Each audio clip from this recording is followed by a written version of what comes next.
Alright, my friends, we got good news and we got bad news. We're going to start with the bad news first because is it bad news? I don't know, because this disease fucking kills next to no one, but the EU countries imposed UK travel ban after emergence of new COVID-19 variant. Is anybody surprised that a virus that is anywhere, it's at least a year old, okay? But it is probably closer to 2 years, but how about we meet in the middle and say about 18 months old at this point? Is anybody surprised that there hasn't been some sort of an evolution to this virus at this point?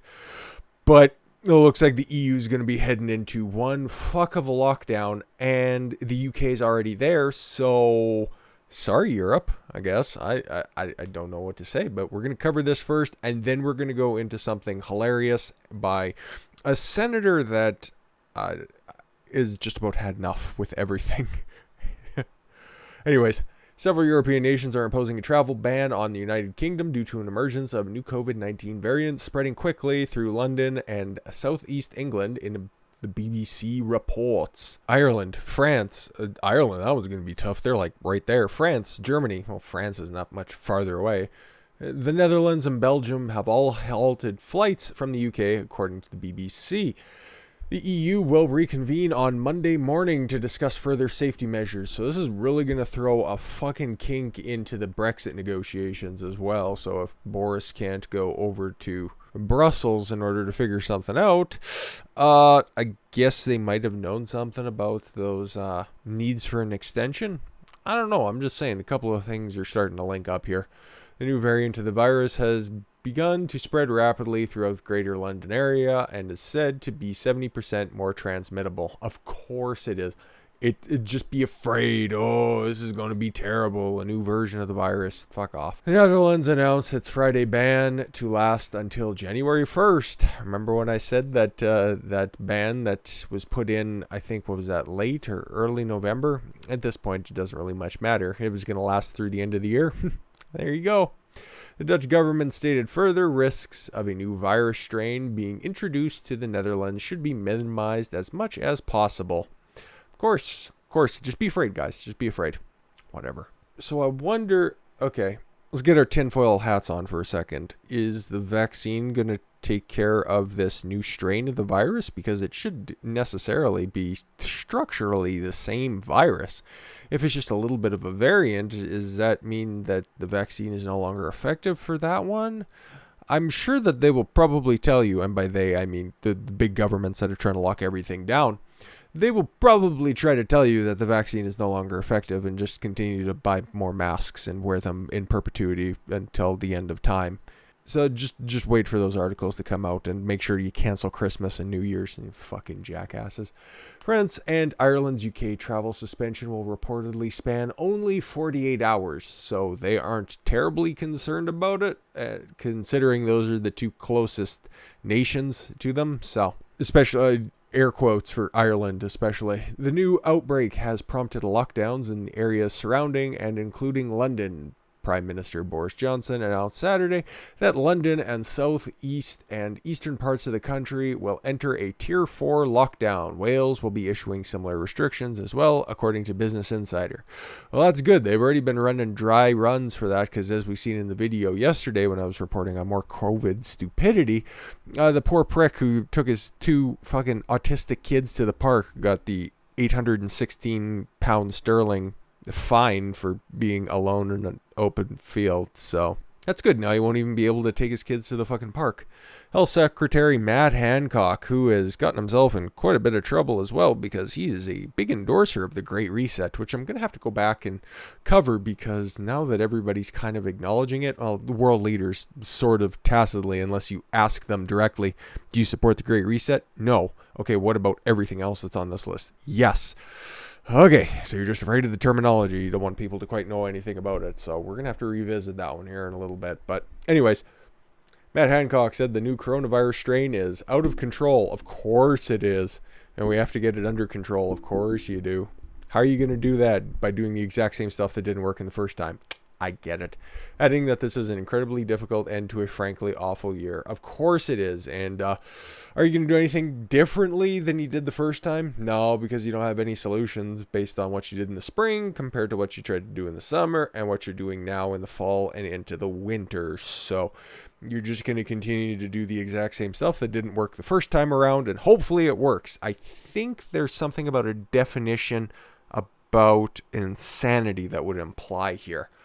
But we go from the bad. I feel bad for the UK right now because your conservative, I'll use that one in air quotes, government is totally pissing away their overwhelming support that they had at the end of 2019 and becoming, I don't know, just this kind of skin suit government for spineless assholes. I don't even know what they're doing over there. That is a despicable scene. Not that I could say anything, less than glowing about my own government up here. I've got to deal with Justin Trudeau on I don't want to say daily basis because I don't want to think about him that much because it just makes my heart hurt. But now we can turn the bad off, okay? Enough bad. We're going to end on a good note today because Rand Paul gave an exclusive interview to Breitbart News on Saturday and motherfucker went off, and we're going to go ahead and read this and comment on it because I love it. Rand Paul is the fucking man. Too bad he has the charisma of Joe Biden's hair plugs. Dude, this is the thing about good Republicans, okay? Most of them have the current public speaking ability as modern day Joe Biden without all the laughs associated. Like, it's sad. Ben Carson is a fucking brilliant dude. He separated Siamese twins at the fucking brain. First man to ever do that. And then he gets dismissed as being just, I don't know, a token. Or if you've ever heard him speak, he's literally earned the title of human melatonin for a complete reason. And Rand Paul, while he has the ideas of his father, he's nowhere near the orator that his old man was. But, dude, when he's in a group with other senators who are a little bit more avuncular, like Hawley, and if Cruz talks at like a 20-minute space of time, he's a lot more digestible because that nasally voice kind of grates on you at the same time. But let's get into what Rand had to say. He told Breitbart News on Saturday that mask mandates, ostensibly issued for public health purposes, are all about submission. Oh my fucking God. That is a beautiful thing.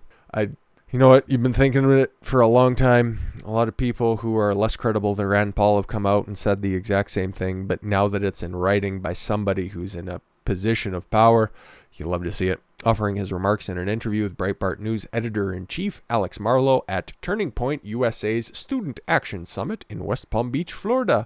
Partial transcript below. And I'd imagine this is probably a video report somewhere, so if you guys want to watch the entire interview, that'd be probably boring as all fuck, but you might be able to get something cool out of it. But let's see what he had to say. So this is Alex talking first. You have a terrific speech, and you stated that something that I wasn't anticipating, but I absolutely loved. And that's some actual science about the mask mandates. He broke it down in a very clear way. Talk to us about it. Here's Rand the man. It'd be one thing if you were told you were going to have to give up your liberty. You have to give up your freedom. You're going to have to save your life. But if you have to give it all up, all your freedoms, and they're wrong on the science, every one of the mandates, you look at the country after country, state after state, you look at where the mask mandates went in, the incidences went up exponentially after the mandates. Yeah, just take a look at California. They like to cite that Los Angeles is going under a fucking huge spike right now and there's nothing you can do. It's under, you can't control it whatsoever. But which city and which state has had the most overreaching and most expansive mask mandate? California. Restaurants, nobody can eat in a restaurant. There's no science behind any of that. Middle seat missing on the airplane, and you really think you're like 12 inches from the other guy instead of 6 inches. It's really going to make a difference. No one really makes any sense. And there's no epidemiological evidence. It's like wash your hands, stand 6 feet apart. There's no evidence that slowed the spread. The trajectory of the virus hasn't been altered at all by any of these things. I think the vaccine will, and this is why I really despise people like the CNN doctor Sanjay Gupta. I despise him for several things, mostly because he works at CNN and he's kind of an idiot, but let's see why Rand hates him. who I think is committing television malpractice by saying, oh, your mask is much better thing than a vaccine. Well, no, it isn't. The masks aren't working at all. The thing's going through the roof and people are dying. Why would you want to discourage someone from taking a vaccine and say, oh, wear the mask? Brilliant. Fucking brilliant. Just, it's sad that I have to say that that's brilliant, you know? Okay, it's a very important person making a very important point, but the fact that we've reached this point that somebody has to say things like that is sad and depressing. But I said that we were going to end on a good note, and we're going to finish what Rand had to say here. And the masks are different too. The N95 mask actually does work to a certain extent if worn properly and used with sterile technique. In the hospital, our doctors, I have a brother and a sister who are doctors, and they wear N95 masks, and it keeps them from getting infected, yes. But there is no value to a cloth mask at all. Exactly. And that was a study that came out, late in the summer. And Trump referenced it as well, I think in one of the debates, where 85% of people who wear masks contracted, or people who contracted the mask, 85% of them were still wearing masks, showing that their cloth masks were totally useless. And the only way that they aren't useless is if they are consistently washed at a high temperature in like a hospital industrial strength washing machine. So I don't know about you, but got a Maytag downstairs, so not quite the same thing. It's a good washing machine all the same, but you know, like, for fuck's sakes, and I would if I could, but I can't, so I won't. It's like wearing your underwear.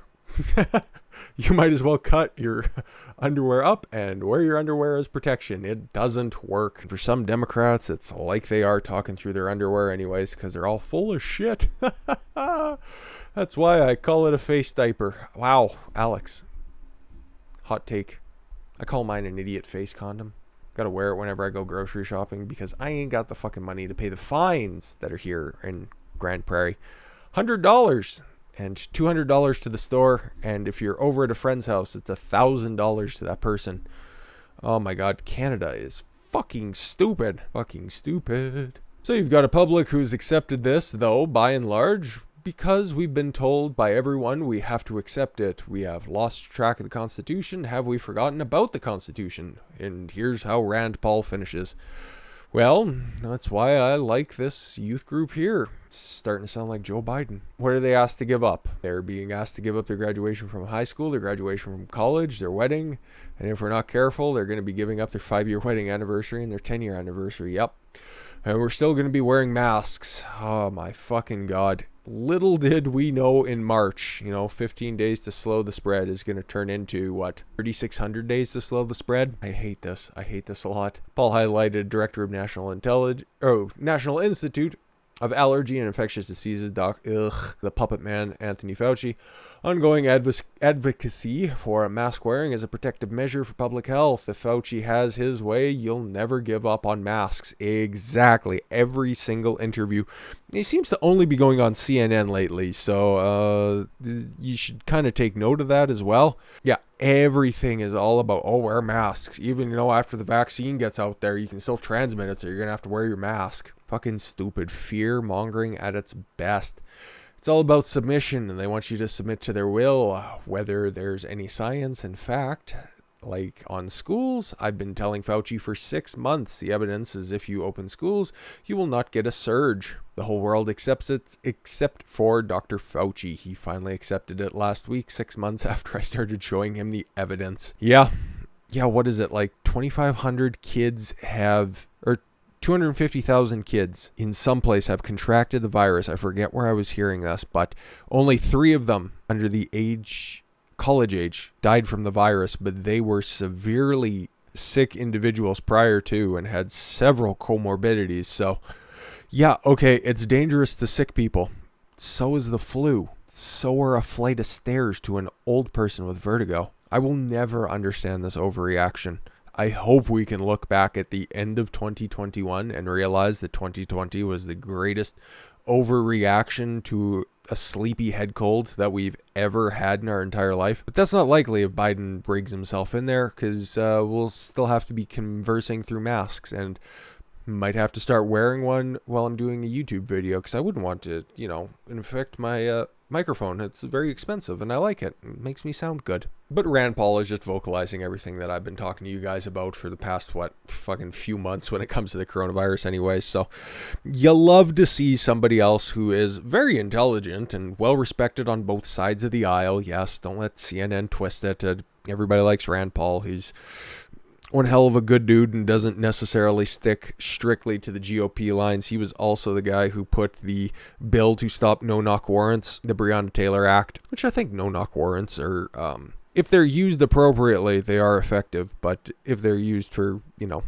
all willy-nilly, they kind of lose their effect. And he was the one who put that forward, so he plays on both sides of the aisle, and the fact that he's speaking up about this, several doctors in his family, and I'm pretty sure he's a doctor himself, so you just love to see dissenting opinions from people in power. Not just because I agree with most of what he says 100%. Anyways, guys, I said that we were going to end on a good note. I think that's a good place to stop. Enjoy the rest of your Sunday, and we'll catch you tomorrow. I thank you all very much for the gift of your time. I've been Don Consuelo. I want you to follow your gut and get after it. Take care, everyone.